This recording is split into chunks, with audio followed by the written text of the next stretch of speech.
Oi, pessoal, bem-vindas, bem-vindos à temporada 2 Infinitas Letras, Fluxos Atemporais. Estamos aqui, Sabine Mendes Moura e Cláudia Pucci Abraão, com vocês para mais uma carta do baralho Fluxos Atemporais, inspirado, desenhado, downloadado pela Sabine. E quem está chegando agora, a gente tem essas nossas conversas, são bate-papos. Temos incríveis bate-papos sobre narrativa, sobre escrita, sobre o dia a dia da escrita, sobre processos, sobre o que mais a gente resolve falar a partir das cartas, né? E essa forma de trazer a conversa em função de uma simbologia vem dessa ideia da gente não ficar preso a uma forma muito didática, muito professoral, né, ou com temas muito óbvios. Cada carta leva a gente para lugares, às vezes, bem inusitados e uma forma mais gostosa de falar sobre o processo de escrita. E cá estamos, mais nesse episódio, nessa temporada longuíssima, né, a temporada está bem bacana. E nós também, nessa temporada, nós começamos lendo trechos de textos da nossa autoria, revezando. Cada dia é uma que lê. Então, hoje vamos começar com o texto de Sabine e depois a gente vai para a carta de hoje.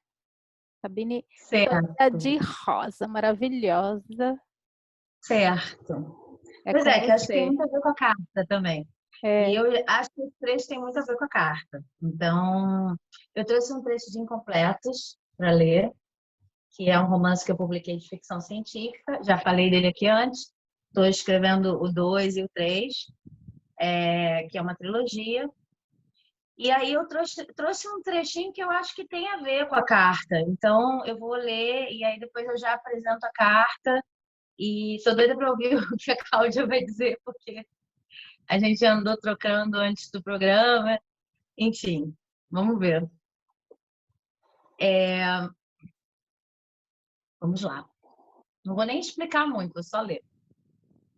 A janela do quarto abria-se para uma espécie de bosque, com grandes árvores frutíferas que seguiam um padrão de zigue-zague, como em um reflorestamento planejado detalhadamente.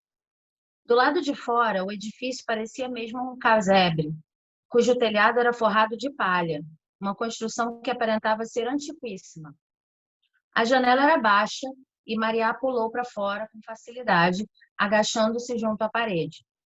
Menos de 100 metros separavam-na do bosque, e ela andou o mais rápido que pôde, já que ainda não se sentia segura para correr. À sombra dos primeiros galhos, viu que não estava só. Havia crianças penduradas em quase todas as árvores. Estavam em pares, presas pelo que pareciam ser cintos de segurança largos, com os quais se uniam lado a lado, nos altos troncos escorregadios. Seguravam cestos trançados em palha, não muito fundos, em que jogavam as frutas que colhiam. E o mais importante, pareciam estar se divertindo muito. Havia arbustos menores nas bordas do bosque, que não parecia ser tão pequeno quanto ela considerara a princípio. Maria protegeu-se em meio a galhos retorcidos e folhas escassas da melhor maneira que pôde para não ser vista. Uma menina mais alta, trajando um simples vestido azul e parecendo mais velha do que a média, monitorava o trabalho das crianças. Caminhava de costas a certa distância e, apesar de não conseguir ver seu rosto, Maria ouvia seus pedidos de silêncio, como se estivesse prestes a dar uma orientação importante. Tudo bem, pessoal, disse a monitora em alto e bom som. Vocês já sabem o que fazer agora. Com comuns, somos levados às memórias pesadas e acabamos perdendo um pouco de nós mesmos. Entre nós, vamos buscar o útil. Busquem a leveza, a comunhão. Não é mais uma troca. Vocês precisam se concentrar. Quando estiverem prontos, busquem a imagem que construímos e foquem na colaboração, naquilo que nos une. Vamos lá. Logo, uma das crianças converteu-se em luz. Não houve tempo para ver se era menino ou menina. Era uma explosão branca.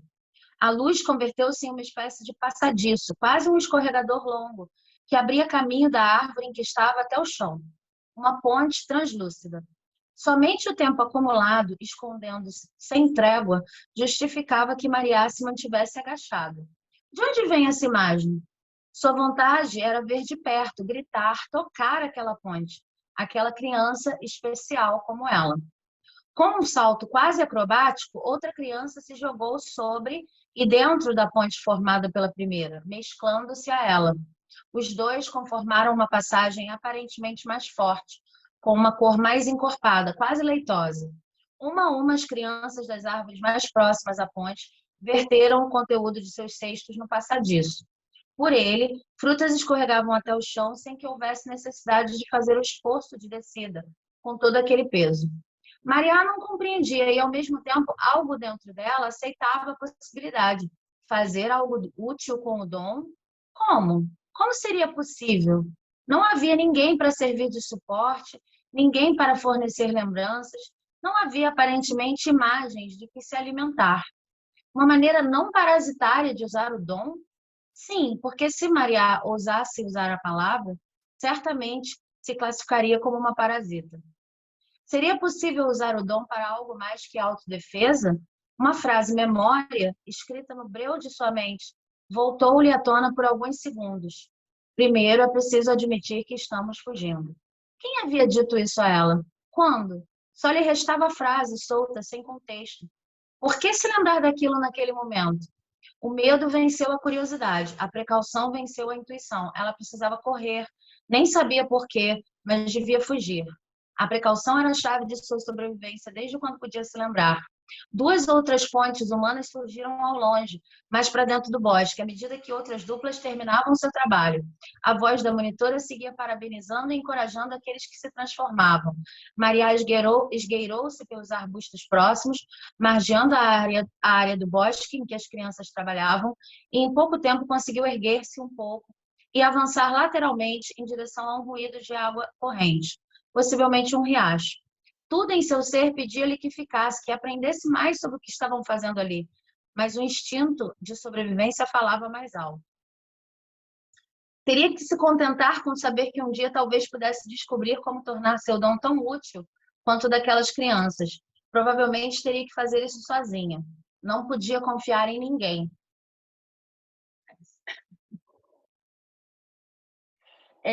Bom, deixa eu mostrar a carta. A carta de hoje é os três corações, né? E aí, nessa carta, a gente tem uma composição de corações prateados, rosa e lilás, ou meio roxinho, brilhantes. E esses corações, eles meio que se mesclam ao fundo do naipe, que é esse azul intenso, né? Quase roxo, com muito de roxo, mas, enfim.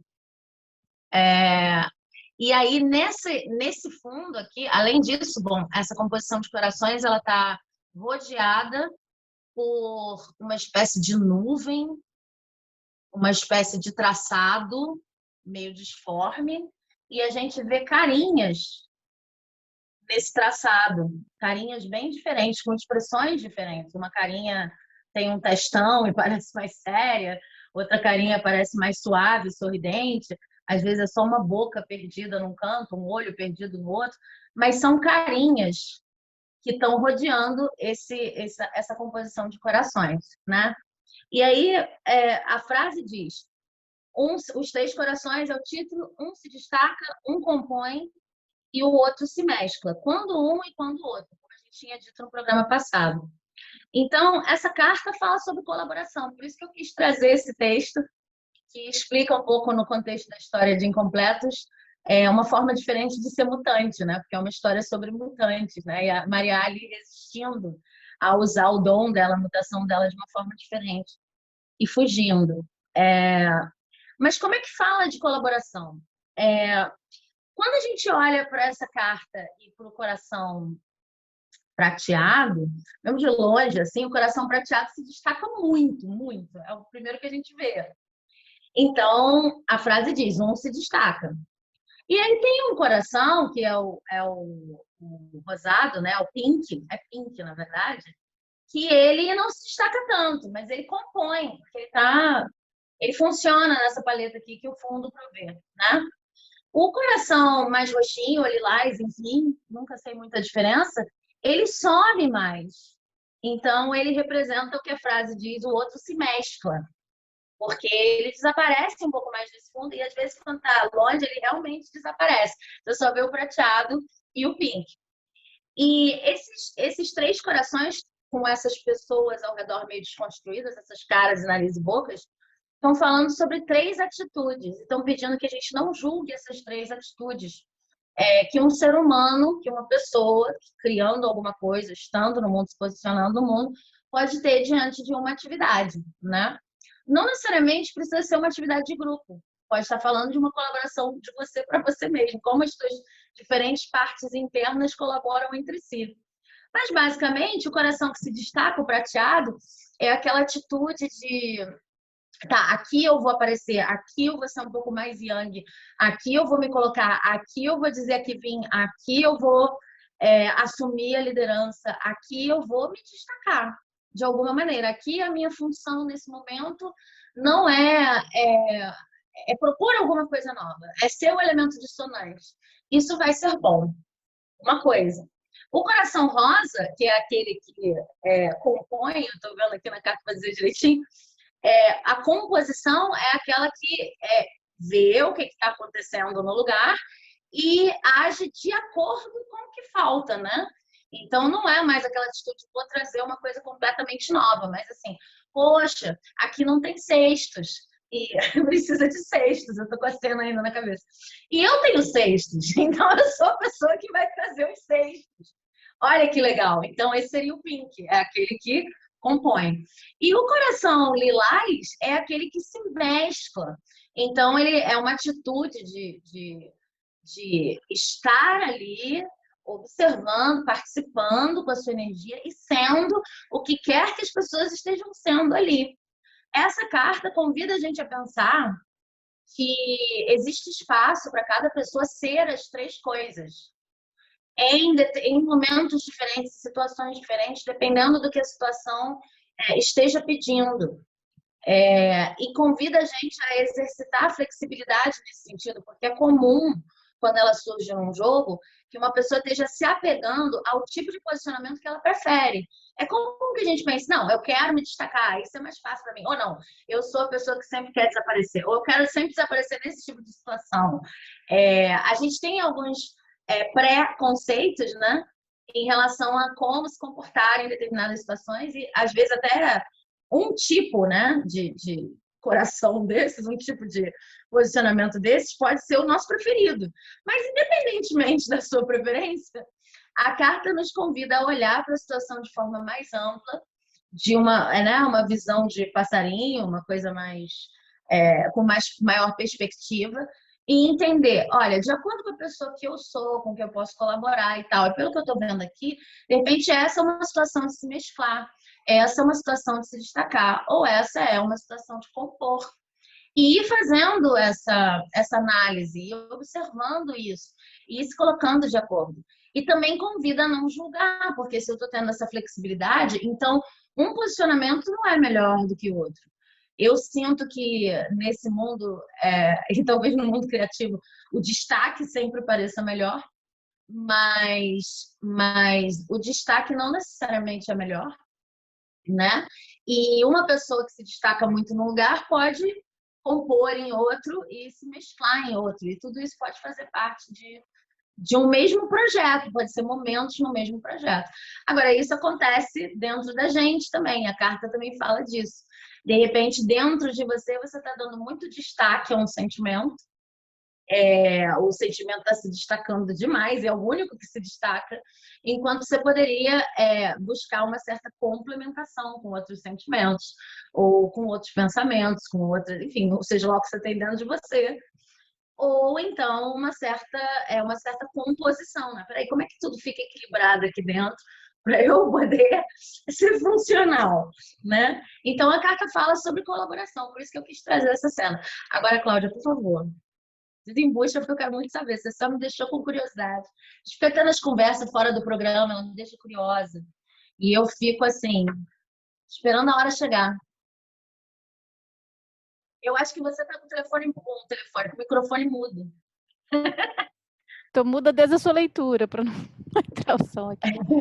É um barato, né? Porque a Sabine me grava a carta, eu fico sabendo um dia antes do que se trata a carta, para poder, né, trazer alguma coisa aqui. E justo essa semana aconteceu uma coisa que eu vou contar para vocês.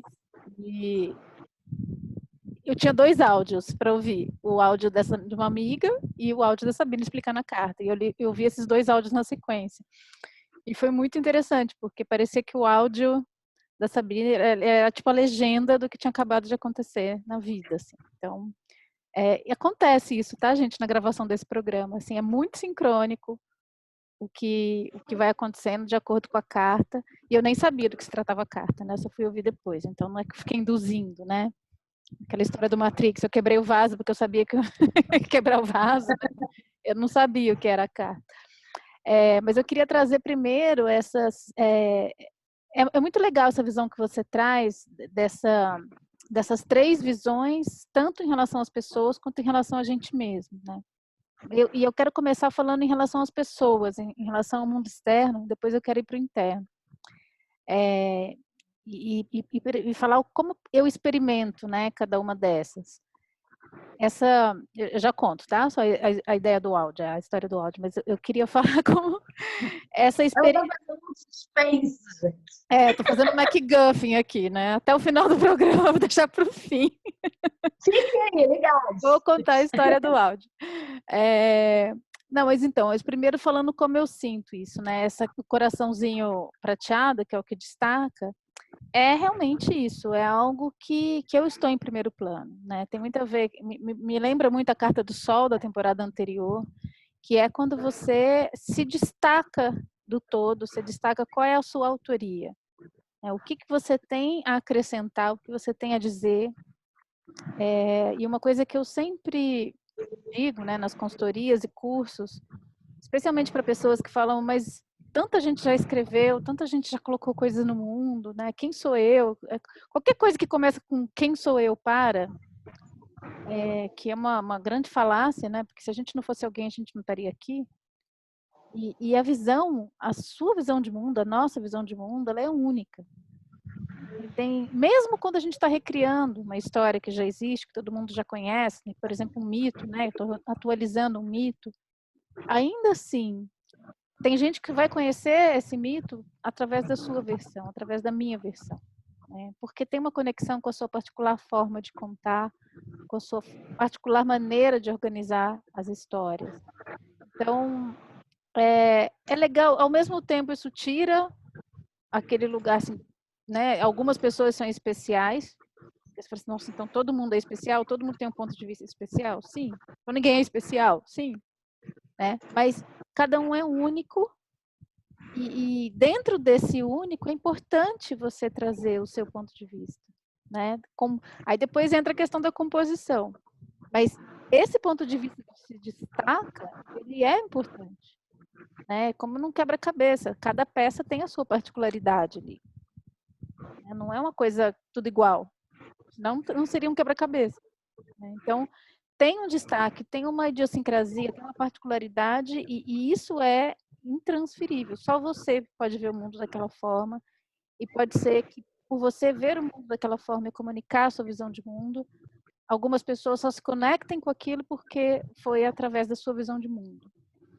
Então, esse momento de se destacar, de assumir a autoria, assumir a diferença, assumir o que também se diferencia do que existe. Então, portanto, você ganha um destaque, você ganha uma visibilidade. E que isso que aparentemente é tão desejável, né? O tempo todo você quer, mas ao mesmo tempo amedronta. Amedronta, porque no momento que você se diferencia também, você está ali em destaque, você está exposto a tudo.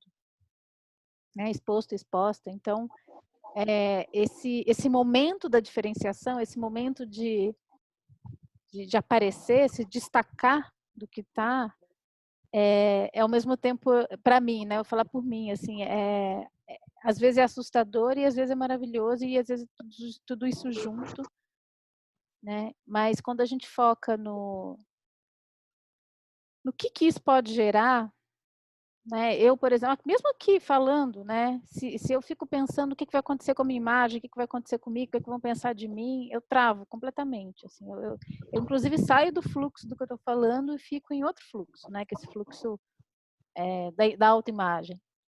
Mas quando a gente deixa fluir e de repente, né? Confia que o que sair é o que tem que sair ali, que isso é o que tem que se destacar.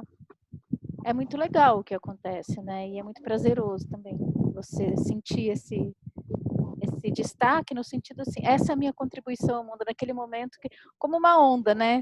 Você vê o mar ali, é o momento que aquela onda se diferencia e ela pega ali o surfista, ela pega o que tiver e carrega para algum lugar, né? Depois ela volta a ser mar, mas naquele momento ela foi onda e aquilo só se moveu porque a onda levou. O mar talvez não levaria com aquela intensidade, com aquele motor, né? Então eu vejo muito esse momento também como essa onda que se destaca e gera um movimento no mundo e gera alguma coisa ali. Esse segundo da composição é muito interessante, né? Porque ele é um lugar realmente de colaboração. Me passa assim uma imagem de ainda estar naquele lugar de diferenciação, né? de destaque, mas não um destaque sozinho. A complementação, né? O que não tem aqui ainda? O que eu tenho e que o conjunto não tem? Então aí tem um lugar que não é só assim o que eu tenho a dizer, é também o que existe, qual é a necessidade que existe e que falta eu consigo suprir, né? Não é a todo custo também colocar o que eu quero ou colocar, é também perceber os vazios que tem no mundo e como se eu posso preencher isso ou não, né? Tem essa receptividade também para a composição, né? Para fazer junto, para colaboração. E isso na criação é muito legal, porque eu comecei a minha escrita, acho que já falei isso aqui em outras temporadas, mas eu comecei a desenvolver mesmo a minha escrita em processos colaborativos, no teatro.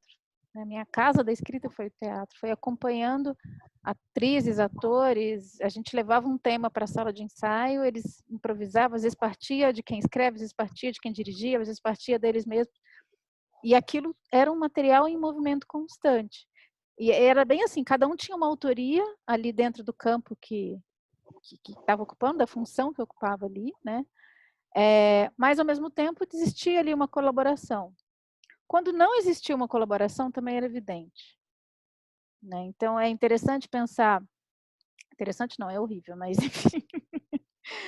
Pensar, ainda bem que eu tive poucos desses processos, né? Num processo colaborativo em que todo mundo está ali criando e, de repente, você vê que não é isso que está acontecendo, né? Tem uma pessoa puxando ali ou dominando a criação e colocando as outras pessoas à mercê do seu próprio universo criativo, né? E isso, porque quando você quer se colocar à mercê, tudo bem, mas quando o pacto ali é a colaboração, realmente inclui aí um tempo de você acatar o que vem de todo mundo e não fazer ali E o risco é justamente virar uma grande ameba, né? Fica aquela negociação preguiçosa, você cede um pouco, outro cede um pouco, mas aí fica aquele negócio que ninguém sabe o que é, e não é isso que é colaboração, né? Colaboração, de fato, é você conseguir entender a essência do que você precisa comunicar, aquilo não vai perder a forma,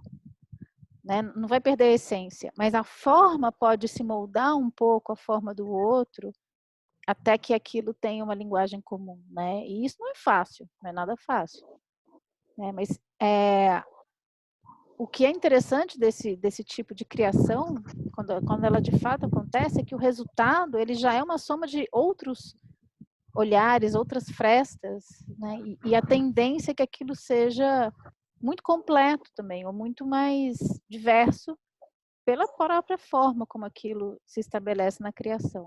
Eu gosto muito de... Tem uma coisa, só fazer uma observação, tem uma coisa interessante sobre esse tipo de complementação, que é uma visão muito produtora que eu tenho, que é assim, se você consegue chegar nesse ponto de produção conjunta, tem sempre um momento, quando a gente está falando de obra de arte, em que você vai ter que vender, né? E aí vender, entendam como vocês quiserem, mas assim, você vai ter que trocar aquela energia por um outro tipo de energia, que pode ser dinheiro, pode ser um acesso, pode ser, sei lá, impressão de um livro, se for um livro e tal.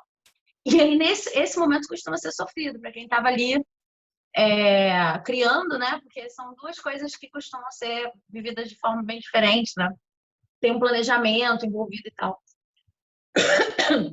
E aí, uma coisa que eu observo é que quando você tem esse grau de colaboração, você já tem meio caminho andado, porque você tem mais pessoas interessadas.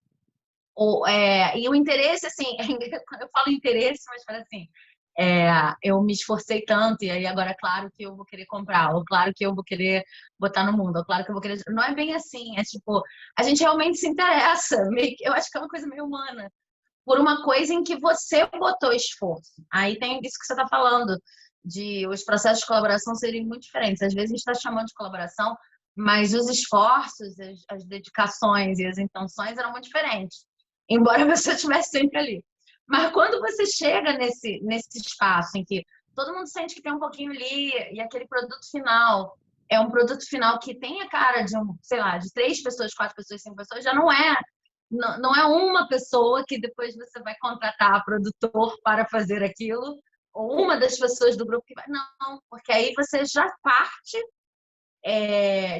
com um grupo de pessoas que, de fato, estava ali envolvida num processo colaborativo, e isso faz total diferença. Não importa quais sejam as habilidades das pessoas envolvidas em vender alguma coisa. Nem que seja... Isso não parece prático, mas é muito prático. É energético e muito prático ao mesmo tempo. Nem que seja pelo nível de compartilhamento, brilho no olho, não sei o quê. Eu já vi isso funcionar em várias campanhas de financiamento coletivo, de pré-venda, de não sei o quê. Então, acho legal pensar por esse lado também. Aquela coisa do sonho que se sonha junto, ela tem uma aplicação muito prática. Mas aí você tem que conseguir chegar nisso que você está explicando, que não é fácil, né? É meio caminho andado, mas não é fácil. Não, não é. E por mais que você queira, né? Se você não quer, é impossível. Né? E você fala assim, mas como é que a pessoa entra no processo desse sem querer? Já vi. A pessoa, o agente, né, para não falar do outro, às vezes você entra num projeto colaborativo pela falta, porque você vê no outro alguma coisa que você precisa e que você não tem. Só que uma coisa é você olhar para o projeto e falar assim, eu posso aportar com isso, para que esse projeto coletivo aconteça. Outra coisa é você falar, eu quero uma coisa, eu não tenho determinados atributos, aquela pessoa ali tem, então ela pode complementar, mas é como se aquilo ainda estivesse sendo feito para mim, sabe? É uma visão utilitária, é uma coisa para mim, não sou eu complementando em algo que é para todos, sou eu dizendo que estou para todos e absorvendo atributos de outras pessoas, mas no fundo a minha agenda é uma agenda individual. Isso acontece muito. E o mais complicado é que quando isso acontece, às vezes a pessoa não tem consciência de que está fazendo isso. Ela jura de pé junto que ela está ali pelo coletivo. Mas na hora que vai, assim, nas coisas mínimas, né? Desde achar um dia para fazer uma reunião, que a pessoa nunca pode, ela não pode abrir mão de nada, né? E você vê claramente que a agenda ali é a agenda individual. Né? Isso daqui tem que me beneficiar. E é claro que assim, ninguém se exclui da festa, né? Não é também vou fazer só pelas pessoas, pelos outros que mesmo o terceiro coraçãozinho, eu não acho que seja isso. A gente não falou dele, mas ainda assim não é uma anulação, né? Agora na colaboração é isso, é bom para todo mundo e esse todo mundo é difícil, porque o todo mundo não é a soma das individualidades, o todo mundo é o todo. E a individualidade não é que ela fica invisível, mas ela fica tão harmônica que ela não é relevante. É mais relevante a individualidade daquele todo que está sendo construído, né? E aí eu vejo isso muito assim, né, no cinema, no teatro. Eu costumo falar, quando o drama da filmagem fica mais interessante que o drama do filme, você pode esquecer, né? É melhor fazer um make-off. Isso vale para o processo de teatro também. Mas é isso. Se não está todo mundo em função, servindo, a serviço de que aquilo nasça, é muito difícil, né, que isso aconteça. Então, essa colaboração é muito lindo a gente falar, mas qualquer projeto de construção coletiva que você não tenha uma hierarquia, ou você tem, às vezes, uma diferenciação de funções, né, que algumas pessoas já confundem rapidamente com uma hierarquia, com chefes, com alguém que... E também é importante lembrar que quando tem alguém que tem poder, alguém deu poder, né? Então, todos os problemas que a É gente tem... engraçado. É engraçado, uma coisa que eu ando falando muito por aí, negócio do chefe. Eu entendo chefe, ou líder, ou como você queira chamar, como uma função. Mas eu vejo que muita gente não entende, assim. É uma função como outra qualquer. Eu não vejo isso tão hierárquico. Eu sei que... mas é uma função. Assim, alguém precisa organizar. E dá muito trabalho se você realmente for liderar e isso não estiver envolvido numa agenda pessoal. Mas só você lembrar disso já ajuda muito, porque É, só fica função. Tipo, é eu uma função. adoro como fala direção cinematográfica, né, em italiano, que é regência. Gente, Eu acho um termo muito mais adequado do que direção, porque direção a gente já tem essa coisa corporativa, né, que o diretor é o chefe, é uma forma muito que vem da corporação, da hierarquia, que é uma interpretação muito equivocada, no meu ponto de vista, do sistema solar, né, que tem assim, tem um sol central e gente orbitando em volta, que tem toda a questão do absolutismo, né, porque nós somos todos sóis, nós somos todos estrelas. Não tem que ter alguém que está orbitando, a não ser que você queira, né? Mas aí você está cedendo, você está abrindo mão do seu poder. Você tem que deixar isso muito claro também. Se você não quer fazer o que aquela figura está fazendo, você abre mão do poder, dá o poder para aquela figura, fica ali na corte, depois também não reclama que a pessoa está sendo autoritária, né? Então, é um lugar, um drama que se encena, que se você não está atento, você assume um papel ou outro ali, né? Dentro dessa corte que reproduz aí um sistema solar e não dentro de uma visão que eu sempre falo, né, que para mim é uma constelação. Qualquer projeto colaborativo é uma constelação. Todo mundo brilha, todo mundo é um sol, e esses sóis têm que se coordenar ali, para um ofuscar o outro também, né? Ou chega uma hora que você não pensa em um sol ofuscando o outro, né? São vários sóis brilhando juntos. E quando... eu vou falar uma coisa que vai parecer meio utópica, mas acho que todo mundo já experimentou isso uma vez na vida, nem que seja como brincadeira de criança, né? Quando a brincadeira tá boa, não importa quem tá em que papel. Quando a brincadeira tá boa, o legal é brincar, né? Você vai alternando papel, você não precisa nem combinar, a coisa vai no fluxo. Para mim, quando eu estou num lugar de criação que está muito gostoso ali, é como uma brincadeira mesmo, né? To play. Você não precisa pensar, os combinados vão se dando no fluxo, porque dentro do fluxo, uma vez eu conheci uma companhia de teatro e foi muito interessante o que eles me falaram. Era a Companhia São Jorge, uma companhia que não existe mais como companhia, eles são agora um grupo que eventualmente fazem coisas juntos. Mas eu lembro que eles tinham uma dinâmica de revezamento de direção, e eu vi eles falando assim, quem está mais com a força, né? Quem está na força da direção assume num determinado projeto. Porque é isso, como você mesmo falou, nem sempre a gente está com uma energia prateada, sabe, de destaque. Às vezes você está mais recolhido, às vezes a gente está... que tem a ver também com ciclos, né? Então, no movimento humanista, o pessoal falava uma coisa que eu lembrei muito aí também, né? São 3 etapas que vão se alternando, né? Que é diferenciação, complementação e síntese. Na diferenciação, a gente precisa se destacar. A diferenciação, assim, é aquele momento de começo, né? A adolescência tem muito isso. Você nega tudo que aconteceu, mas não é porque você é um rebelde sem causa, é porque para você entender o que você é importante você deixar tudo para trás mesmo. Não é que você está dizendo que aquilo é ruim, mas é importante deixar tudo para trás, né? E aí você se diferencia daquilo. Então, claro que às vezes se torna uma rebeldia, faz parte, né? Mas é assim, agora eu quero, assim, o que ficou para trás, ficou para trás. Eu preciso de uma coisa nova, né? Isso é novo. E esse destaque também se dá por essa necessidade de diferenciação, né? Como isso, tem um adolescente aqui que está acontecendo isso agora na minha casa, né? Você sai ali do seio familiar, você começa a ter ideias próprias, né? Coisas que você concordar, você passa a não concordar. É maravilhoso isso, porque você entende, tá bom, quem que sou eu aqui no meio desse rolê todo, né? E às vezes a gente se define também pelo que não é. A gente também se diferencia através da negação e também através do reconhecimento, né, do que é único ali. A complementação é quando você já se diferenciou, mas você precisa complementar. E aí é uma fase muito bonita, né, que você vai buscar mesmo tudo que não é aquilo para somar, né? E aí isso pode tanto ser no nosso processo criativo, né? Até agora eu fiz isso, me diferenciei como uma dramaturga, mas o que mais eu quero? Aí também vou entender do documentário, vou entender da literatura, vou entender da poesia, eu preciso, e às vezes é um conhecimento, e às vezes também são diálogos com outras pessoas, né?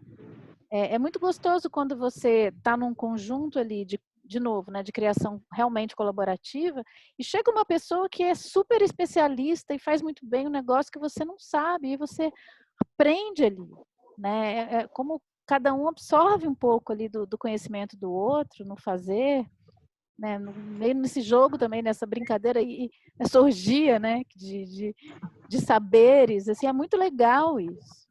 É muito legal, assim, eu fico muito feliz quando eu estou numa idade agora, né? Uns 40 e poucos anos, 46 anos.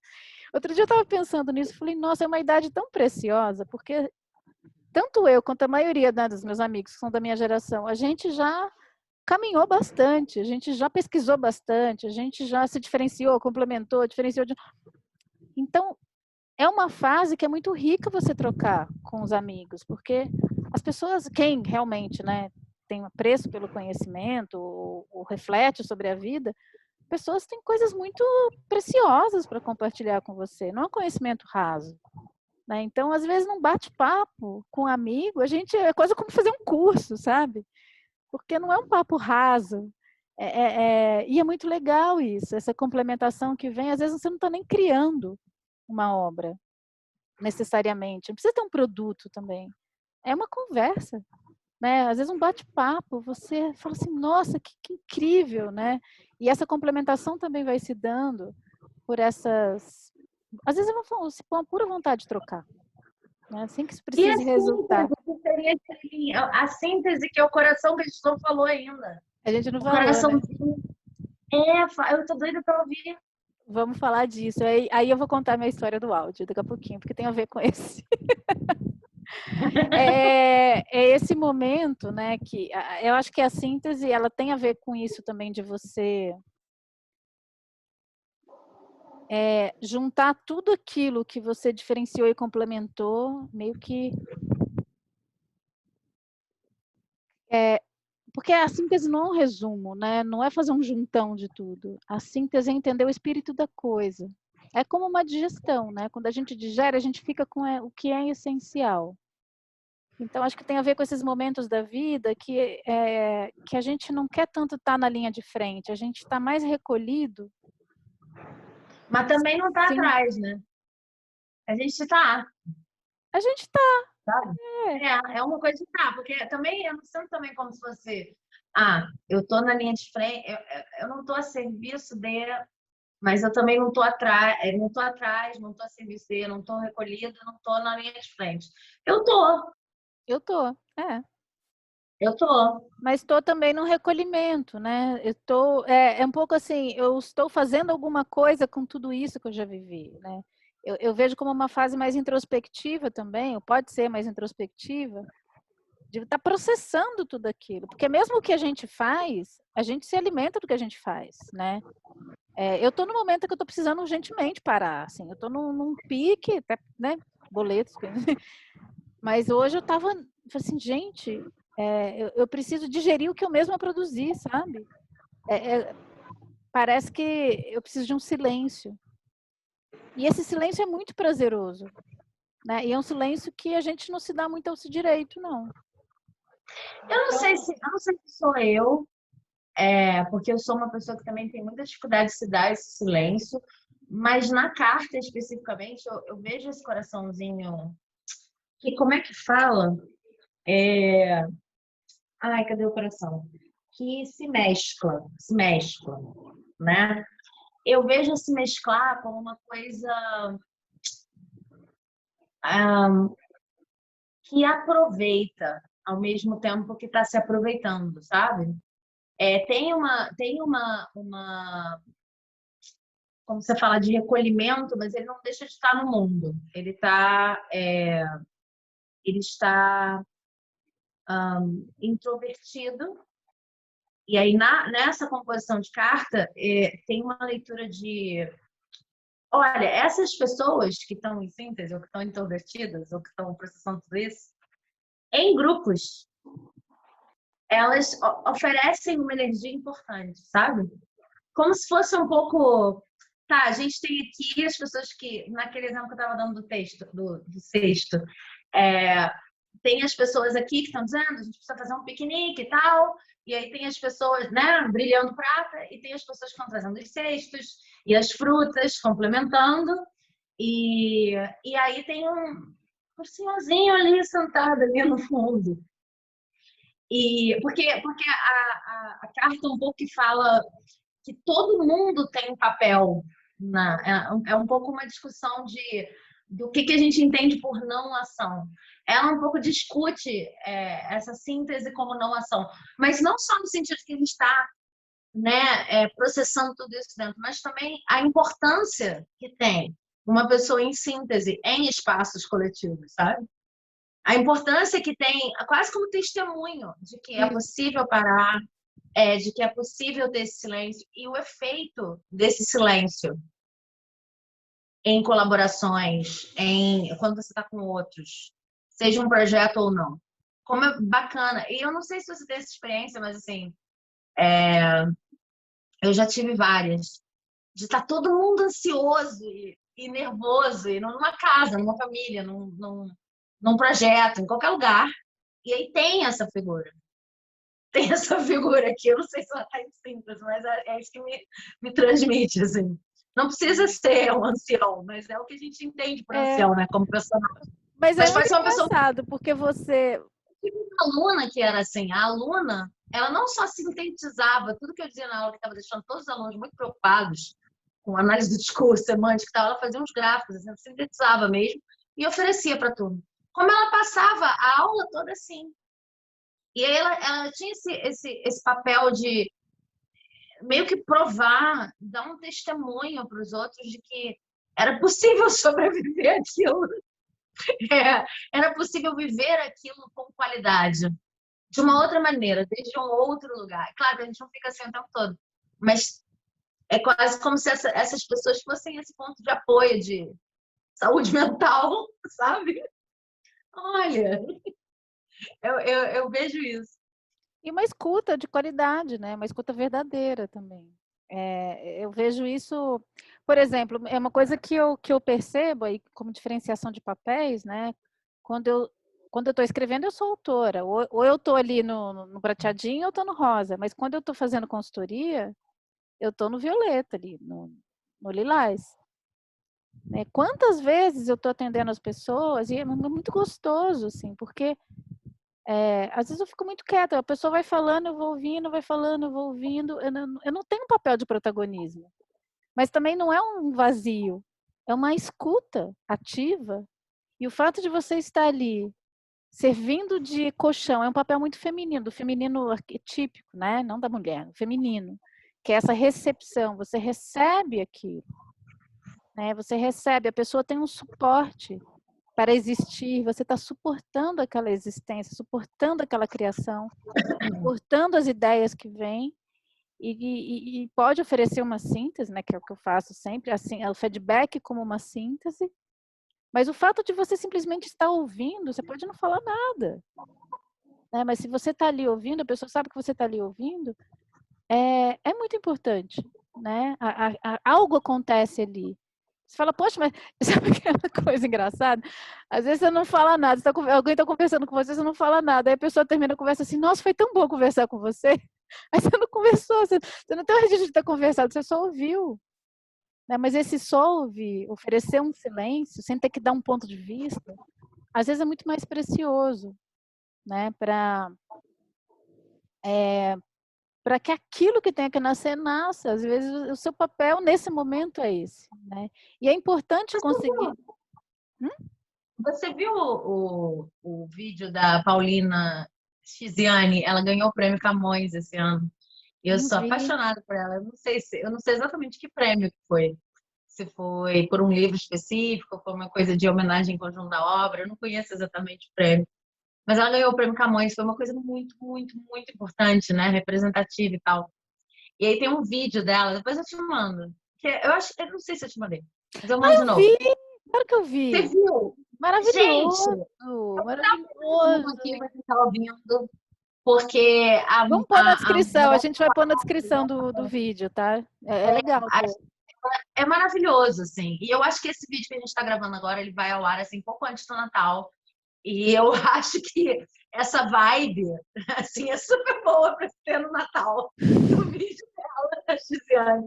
Mas, assim, eu vou dar só um resumo para não ficar fora de contexto. Ela fala sobre receber a notícia de ter ganhado o prêmio Camões, né? E ela tá sentada lá de fora da casa dela, tranquilona, de havaiana, vestidinho, não sei o quê. E ela fala, poxa, os legumes que eu faço com tanto cuidado, eles até se queimaram, que eu fiquei assim. E é uma vibe. Muito, e ela fala, não, meus textos representam todo um povo, não sei o que e tal. E é uma vibe assim, tão, caraca, eu já estava feliz antes, e agora, pô, lógico, estou feliz, eu tenho que comprar um espumante, mas vou deixar para comprar o espumante quando o dinheiro chegar do prêmio, ela fala no final. E para mim, aquele vídeo, assim, é a representação disso que a gente está falando da síntese. E é um vídeo que você assiste, pelo menos eu assisti, porque assim, gente, é isso. Tipo, essa mulher. E quando você conhece os textos dela, e o que ela faz nos textos, o que eu conheço mais é o Niket, que é um livro fantástico para falar de casamento, enfim, machismo estrutural, e da relação homem-mulher, e não sei o quê, e empoderamento feminino, todos esses temas, enfim, e é ficção, né? É fantástico. Mas assim, quando você conhece a narrativa dela, você vê que tanto na narrativa quanto ali sentada, ela é vazio. Ela é o tal. Ela é um continente. É. Ela comporta mundos. E só Eu de acho me que ouvir não é, acho que não é à toa. Não sabe, eu me senti tão acariciada. é, Eu só estava ouvindo ela falar e eu me senti ouvida. Eu fiquei assim, nossa, dá um é muito descanso, bacana. né? Assim, a pessoa que vive nesse lugar, ela abre um campo de possibilidade de existência que é muito relaxante, porque é isso, te permite um lugar que é extremamente necessário, que é esse silêncio, que a gente nos permite viver isso, e agora cada vez menos, né? Porque aí junta uma questão egóica com uma questão de sobrevivência, sem ficar botando o ovo, sem parar, né? Se não tá, tem que falar que tá fazendo, se não fala... Então, alguém, e acho que não é à toa, né? Que para mim também, a primeira imagem que me veio foi minha avó. Que a gente ficava brincando, ela ficava sentadinha, assim, com a mãozinha na perna, rindo, né? Sempre com uma carinha feliz, assim. E você tá tudo bem? Vai lá, graças a Deus, tá tudo bem. E era isso, né? E, nossa, foi uma pessoa que trabalhou muito, foi ativa a vida inteira, mas naquele momento da vida, ela passava ali contemplando. Então, essa contemplação, como existência, né? Não é porque você está contemplando que você é uma carta fora do baralho, que você está fora de quem está produzindo, né? É uma visão muito, muito materialista, capitalista, utilitarista da própria vida, né? Que às vezes a gente entra nesse circuito. Então, eu acho que esse é um momento, e acho muito legal essa visão da carta, né? Que são momentos da mesma pessoa, não é que uma pessoa é assim a vida inteira. Tem hora que você tem Sim. que ser ativo, tem hora que você tem que complementar e tem hora que você só tem que receber ou sintetizar e silenciar, né? Às vezes porque você está num processo de síntese mesmo, a sua vida pede silêncio, e às vezes não é porque a sua vida está pedindo silêncio, às vezes é porque a situação pede que você se recolha, né? Que mesmo que você esteja no momento de falar, e aí entra a questão do lugar de fala, né? Que a gente discute tanto hoje. Assim, eu teria muito para falar aqui, mas aqui seria melhor que o meu papel fosse dar suporte para quem precisa falar mais do que eu, ou é importante que socialmente que essa pessoa tenha destaque, não eu, nesse momento. E isso é uma polêmica danada, né? Porque isso não é reprimir o que eu tenho para falar e queria tanto dizer. Ou, então não posso falar nada. Não é uma questão de poder ou não poder, você pode. É uma escolha que tem a ver também com o social, né? Então, é interessante dessa carta, ela leva totalmente para o social, porque tem hora que eu vou protagonizar porque é necessário para o social que aquele protagonismo exista, que aquela diferenciação aconteça, que aquele ponto de vista que é meu, autoral, eu assino embaixo, é necessário que ele exista. Tem hora que é necessário que eu complemente, tem hora que é necessário que eu me cale. Não porque eu não teria alguma coisa para dizer, mas porque é mais importante que outra pessoa diga, né? E aí eu vou falar do áudio agora, porque agora é o momento. Essa é a claquete. Ah, Não vou deixar para o fim do programa, tá? se você esperou até aqui, Hã? esse é o seu momento. Esse é o momento. Então, não, é que foi uma coisa muito forte para mim, assim, eu estava num processo com uma amiga que é cineasta, a Luciana Canton, vou falar o nome dela aqui, porque é uma pessoa que eu admiro muito, e faz um tempo já que a gente está aí, né, engendrando um processo que começou com uma adaptação de Sonhos de uma Noite de Verão, no final aquilo foi se transformando, a gente já queria fazer uma adaptação trazendo para a questão da encantaria brasileira, para a gente adentrar aí no que é nosso, né, nos mitos profundos do nosso país. Então, a gente já estava aí com umas conversas bem interessantes a respeito disso. Mas aí chegou pandemia, chegou um monte de coisa. A Lu começou a questionar, inclusive, se trabalhar com Shakespeare por causa da visão eurocêntrica, ela realmente queria. E ela vem trabalhando com elencos já faz um tempo, né? De atores, atrizes negras, trans, então ela já vem também abrindo campo para isso, né? E aí, nesses dias, ela me mandou um áudio super cuidadoso e ao mesmo tempo um áudio assim, ai meu Deus, o que será que vai ser depois desse áudio, né? Me pedindo mil desculpas, falando que ela já tinha começado um processo com um grupo de atores.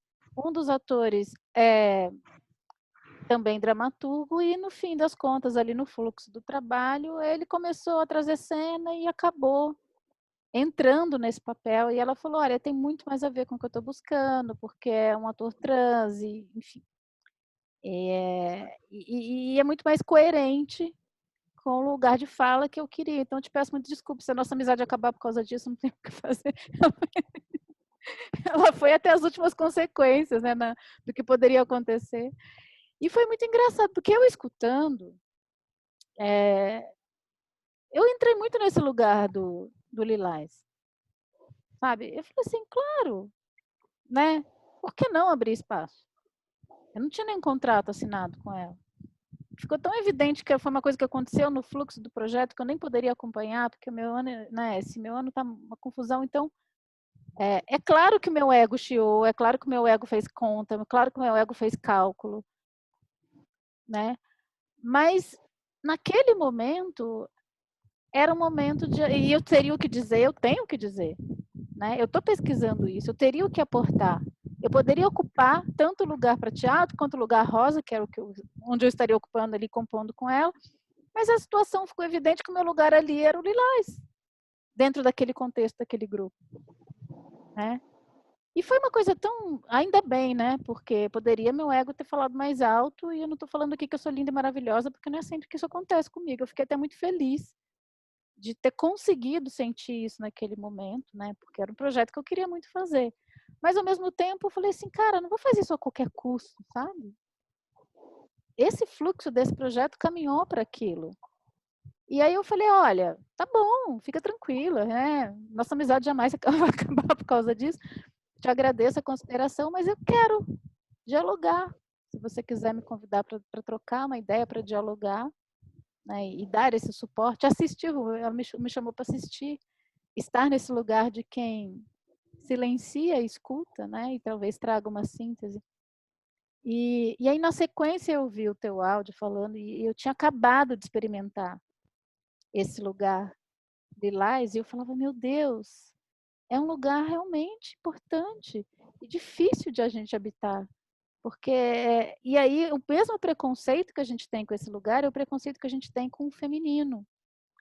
Não, volto a dizer, o feminino no sentido da energia feminina, energia yin, tá? Não o lugar da mulher, mas que às vezes é um lugar de manutenção da vida, né? Que é o lugar de mãe, muitas vezes, é o lugar de quem cuida, é o lugar de quem limpa, é o lugar de quem está ali trabalhando para dar o suporte para que as coisas existam de forma harmônica.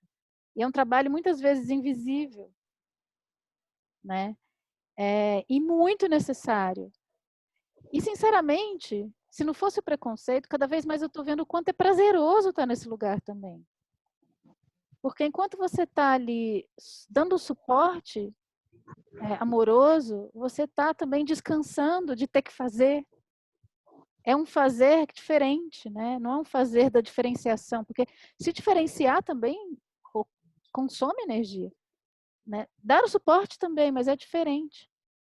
Então a gente não congela uma coisa só, né? Poder dançar nessas energias todas é saúde, né? Acho que tudo que congela cansa, né? Porque a Tudo gente que sente congela falta cansa. do outro.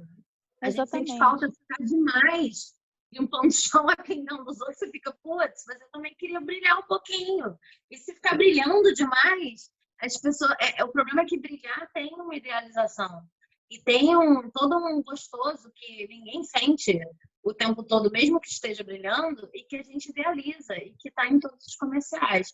Mas cansa pra cacete também. Tem dia que você não quer estar em live, tem dia que você não quer aparecer, tem dia que você não quer botar a cara no sol. E aí a complementação é importante, que é saudável habitar isso tudo, né? Não congelar é saudável, não congelar é muito saudável.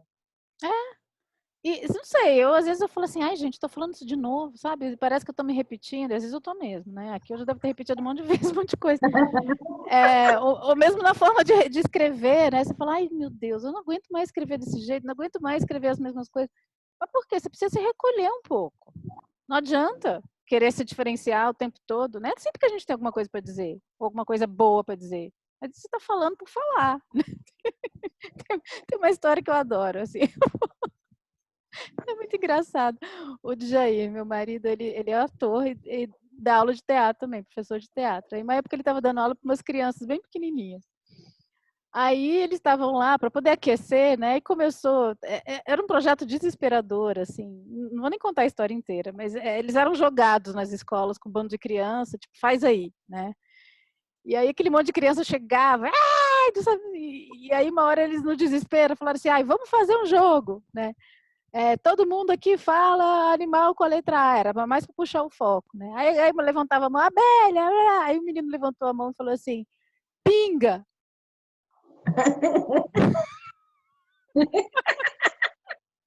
Pinga.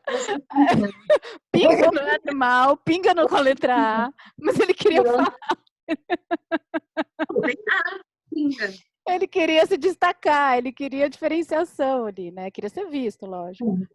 E aí. Agora eu quero ver você fazer a pinga. Aí eu falei, nossa, quantas vezes, né? A gente adulto, porque criança é maravilhosa, criança é óbvia, né? Mas adulto, às vezes, você tá ali numa reunião, você tá ali num processo, a pessoa está todo mundo falando, de repente alguém fala assim, não, eu quero falar. Aí você fala, aí a pessoa fala, pinga. Aí você fala, o que isso tem a ver? Só que um pouco mais elaborado, né? Disfarçando, você fala assim, bom, tem hora que eu tô falando. Eu acho que seria importante a gente considerar aqui nesse processo, a gente ainda não falou sobre isso, a questão da pinga. Assim, pode não parecer óbvio a princípio, mas considerando o efeito etílico. Ai, gente, essa pinga. Tem hora que eu tô falando, eu falo, nossa, gente, eu tô falando pinga. Não era pra eu estar falando. Eu realmente tô falando qualquer coisa aqui, para falar, ai, gente, tô aqui, tô falando, né? Ou tô escrevendo qualquer coisa. E às vezes não, às vezes realmente, né, é um momento. Então, eu acho que é muito saudável pensar que existe essa dança, né? Ou por uma necessidade interna ou por uma necessidade coletiva. Né? E a questão é também você entender o que o grupo precisa e se você está no momento de estar num grupo, porque às vezes você está no momento que a sua necessidade é realmente se diferenciar, porque você está ali com muita coisa para entregar e tem que ser daquele jeito, tem que ser da sua forma, não dá para compor. Isso não é egoísmo, né? Tem coisa que, por exemplo, a gente tem aí todas as vanguardas, né? Quantas pessoas, quando se diferenciaram, foram mal vistas, mal faladas, isso aqui não presta, não sei o quê, e depois passou um tempo, você fala, nossa, que vanguarda, nossa, a pessoa rompeu o limite. Então, ela sustentou ali aquela diferenciação e que, independendo do que E às você vezes está tem que sustentar fazendo, por não, muito tempo, né? especialmente se Às você vezes tem que está... sustentar por muito tempo quando você ainda nem entende exatamente o que você está fazendo. É. Agora, se isso vem de, eu quero ser diferentona, é externo, não se sustenta. Se isso vem de uma certeza interna, que é justamente isso que você tem que plasmar no mundo, não importa. E olha, é muito difícil, né? Porque às vezes você não vai ter reconhecimento, pelo contrário, você vai ser achincalhado. Mas não é isso que eu tenho que fazer, eu tenho que fazer desse jeito. A minha marca é essa, é isso que eu tenho que, né? E sustentar isso não é fácil, né? Tem hora que não, você fala assim, não, eu quero compor, sozinho tá chato, né? Por exemplo, eu tenho dificuldade de fazer as coisas sozinho, mas não só porque eu tenho dificuldade, eu até faço, mas eu acho mais gostoso fazer junto. Mesmo quando é um livro autoral, eu converso, eu teço ali algumas possibilidades de encontro, mesmo que não seja uma coautoria, né? A pessoa não está escrevendo comigo, mas eu vou debater o tema com outra pessoa, eu vou falar sobre o processo, eu vou, né, mando o texto, porque é gostoso poder trocar. Então, essa troca não necessariamente é para uma cocriação, né?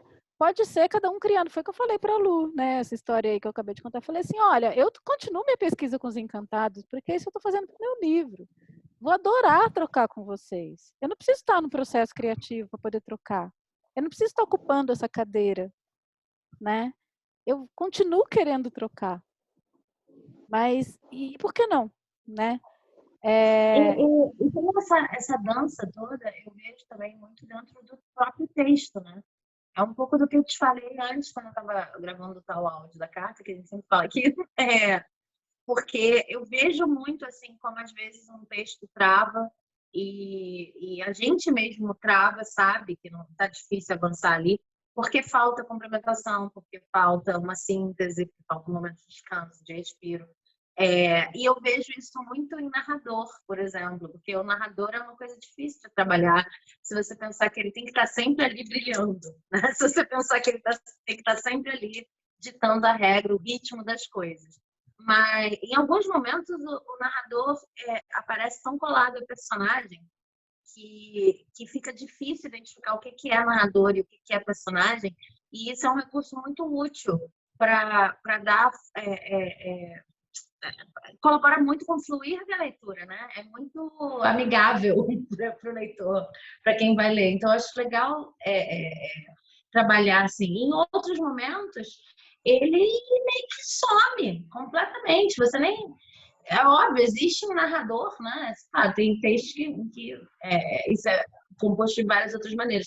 Mas tem textos em que você vê que existe um narrador, mas assim, você não consegue exatamente pontuar onde é que ele tá, porque parece que tem sempre alguém falando, né? Que não seja ele. Ele tá sempre, ele se perde mesmo dentro do personagem. Eu gosto muito de trabalhar com narrador, não acho que seja a única coisa que dá para ver esses fluidos dentro do texto, mas eu já observei que se eu tô com dificuldade de fazer isso na minha vida, no meu dia, se eu tô muito desequilibrada, eu tenho dificuldade de achar esses equilíbrios dentro do texto também. Diálogo é outra coisa, sabe? Eu sempre tive muita dificuldade com diálogo, acho que já falei isso aqui. Mas, assim, e não importa qual seja a proposta do diálogo, não acho que todo diálogo tem que ser realista, todo diálogo tem que ser assim, todo diálogo tem que ser assado. Depende da proposta do texto. Mas eu sempre tive muita dificuldade com colocar voz na boca da É personagem de acordo com mesmo. a proposta. Muita. E aí, enfim, estou praticando isso e tal, mas eu sinto que a coisa fica muito difícil quando eu mesma não encontrei esse equilíbrio aqui. Porque o diálogo é uma arma, né? Assim, é um recurso muito importante.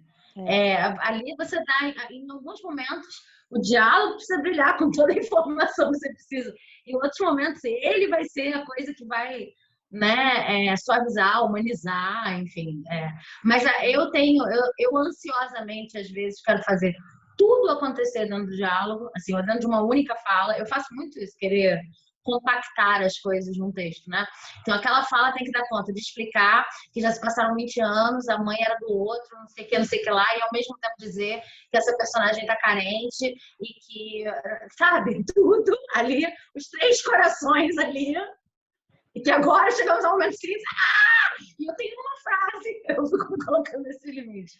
E às vezes dá certo, às vezes dá muito errado. Geralmente, quando dá errado, é porque eu mesmo não estou sabendo qual é o momento do texto ainda, sabe? E o bacana do texto é que na vida também tudo tem solução, né? Mas o bacana do texto é que eu às vezes deixo do jeito que está lá. Porque investigando aquilo ali, eu vou saber como abrir, como modificar, como voltar, como reconstruir e tal. Na vida, numa colaboração com outras pessoas, não uma colaboração entre capítulos e palavras e personagens, às vezes achar um lugar bacana de novo demora um pouco mais, né? Mas também tem conserto, não acho que não tem conserto. Mas no texto, eu acho legal observar essas dinâmicas, assim. Para mim, elas estão sempre muito sincrônicas com o que está acontecendo do lado de fora, sabe? O diálogo, pelo menos no teatro, né, ele cumpre um papel de um princípio bem ativo, é quase como a diferenciação, né? O momento que a pessoa se coloca ali, a fala também como algo que move o outro, que é até uma das técnicas para o diálogo ficar vivo, né, em cena, não ser só um blá blá blá, é que a fala é um mecanismo de afeto, né? Afeta o outro de alguma maneira e a réplica é a resposta emocional àquilo, e aí você vai criando uma dinâmica. Então, de certa maneira, o diálogo, não que ele tenha que ser isso, né? Mas no teatro funciona muito quando é assim, porque é o que move o drama. Então, ele tem que ter esse papel Eu já escrevi diálogo dentro dessa perspectiva, mas também dentro de outras, assim. Já escrevi diálogo para ser blasé, de propósito. O diálogo era o não do texto. O diálogo é quase uma pontuação. Já escrevi diálogo, com ação, né? Como que move. Já escrevi, mas em geral, eu acho que só não fiz isso em 2 textos. Eu gosto que ele seja natural, que ele caiba na boca. Isso foi uma coisa que eu trouxe, acho que um pouco da dramaturgia, né? E a minha dificuldade é isso, é o caber na boca. Trabalhando tantas questões, como é que cabe na boca? Aí eu fui ouvir pessoas, eu fui gravar pessoas, eu fui prestar atenção no que estava acontecendo ao meu redor. Essas técnicas todas que o pessoal usa, né? Mas eu já trabalhei com diálogos que não eram o coraçãozinho prateado, sabe? Eu lembro de um texto muito legal que o diálogo era, acho que o rosa, porque ele complementava o que o narrador dizia. E aí, em vez de ser narração e diálogo, apesar de ser prosa, a narração virava quase rubrica, sabe?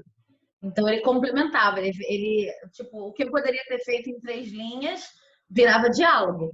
Então o diálogo não necessariamente tinha todo esse impacto de ação, mas aí foi uma coisa de propósito, entendeu? Uhum. Vou quebrar esse parágrafo em 2 trechinhos de diálogo aqui, por uma questão de mancha gráfica, sabe? Mas o difícil era fazer caber na boca. E isso sempre foi um desafio para mim, sabe? Muito bom. Eu estou aqui pensando. Acho que Eu acho que é isso. Acho que é isso, né? Eu Porque acho a que é gente está no isso. nosso tempo aqui.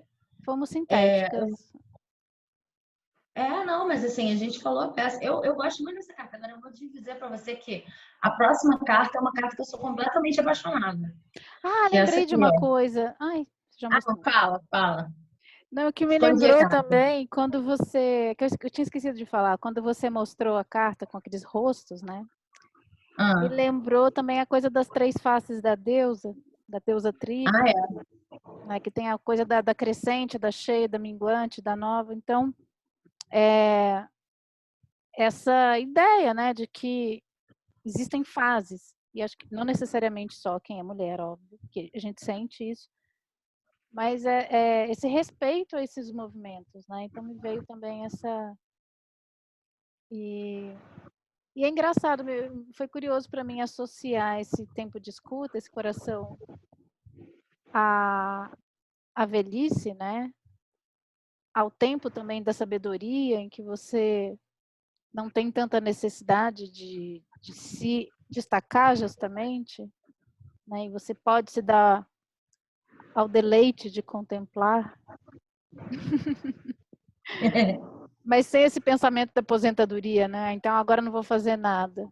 Porque eu acho que o tempo todo, isso é uma coisa que eu queria trazer também, desculpa se eu estiver me estendendo no tempo, mas que esse cronograma da fábrica, da escola, né, do capitalismo, de trabalhar tantos dias, descansar tantos, tem férias, assim, esse calendário artificial atrapalha muito a gente entender esses movimentos no nosso fluxo natural, né? Então, é uma das coisas que na pandemia, para mim, ficou mais evidente, porque como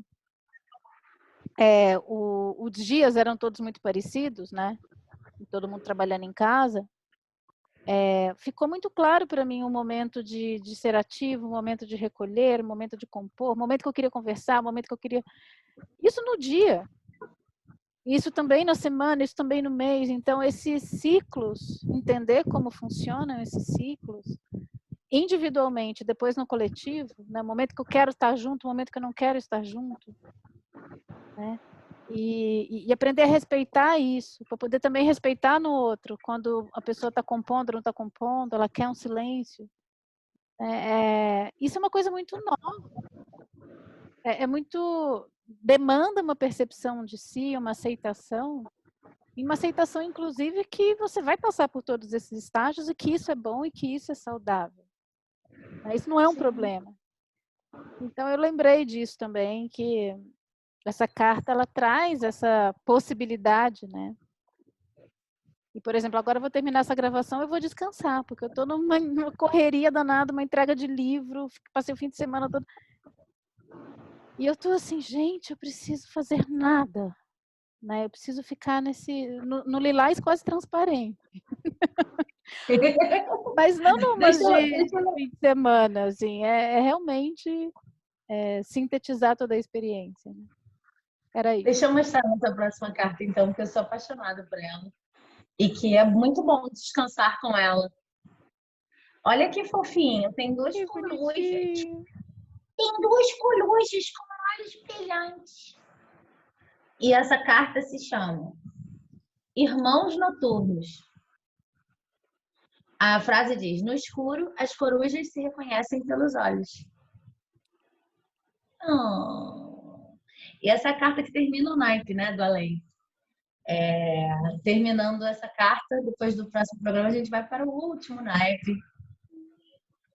E estamos chegando aos últimos 6 programas da temporada. Muito é isso. bom, pessoal, obrigado para quem chegou até aqui com a gente. Quem curtiu, curte mesmo, bota o like, compartilha. A gente faz isso por amor, mas é legal poder chegar a mais pessoas também, né? Sem dúvida, sem dúvida. Um beijo grande, gente. Obrigada pelo papo. Tchau. Até semana que vem. Obrigada, Cláudia. Até semana que vem.